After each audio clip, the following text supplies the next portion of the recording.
So ఈ మ్యాంగ్ companies అండి, మ్యాంగ్ అన్నప్పుడు meta, Amazon, Apple, Netflix and Google వస్తాయి అనమాట. ఇదివరకు వీటిని ఫ్యాంగ్ అనేవాళ్ళు. సో బికాస్ ఇదివరకు మెటా అది ఫేస్బుక్ వచ్చేది అనమాట. సో ఇప్పుడు దీన్ని మ్యాంగ్ అంటున్నారు అనమాట.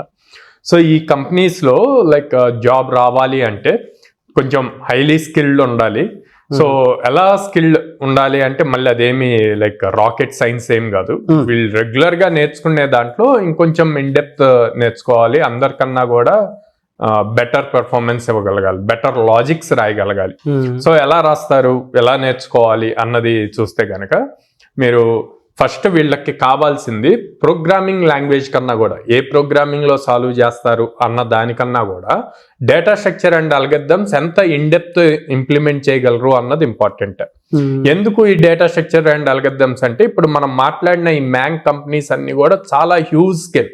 అంటే ఫర్ సపోజ్ యాపిల్ తీసుకున్నారనుకోండి, యాపిల్లో ఒక యాప్ బిల్డ్ చేస్తే కొన్ని మిలియన్స్ ఆఫ్ యూజర్స్ యూజ్ చేస్తారు ఎంటైర్ వరల్డ్ మీద, రైట్? అట్లాగే at the same time Facebook తీసుకుంటే ఫేస్బుక్ లో ఏదైనా ఒక ఫీచర్ వస్తే సేమ్ మిలియన్స్ ఆఫ్. అందుకని డేటా స్ట్రక్చర్ అండ్ అల్గరిథమ్స్ చాలా స్ట్రాంగ్ గా ఉంటే గనక హ్యూజ్ నెంబర్ ఆఫ్ ఆడియన్స్ వాళ్ళు రిలీజ్ చేసే ఫ్యూచర్ ని యూజ్ చేయడానికి కావాల్సినట్టు వీళ్ళు డిజైన్ చేయగలగాలి. ఆ ఆర్కిటెక్చర్ బిల్డ్ చేసే స్కిల్ ఉండాలి, క్యాపబిలిటీ ఉండాలి.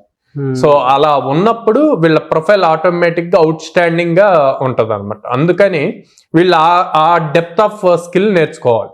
సో ఆ స్కిల్ నేర్చుకున్నప్పుడు ఎలా ప్రూవ్ చేస్తారు? సో ప్రూవ్ చేయడానికి లైక్ ఇంటర్న్షిప్స్ లాగా చేస్తాము. At the same time Google certifications ఉంటాయి, మెటా సర్టిఫికేషన్స్ ఉంటాయి, అజూర్ సర్టిఫికేషన్స్ ఉంటాయి, మైక్రోసాఫ్ట్.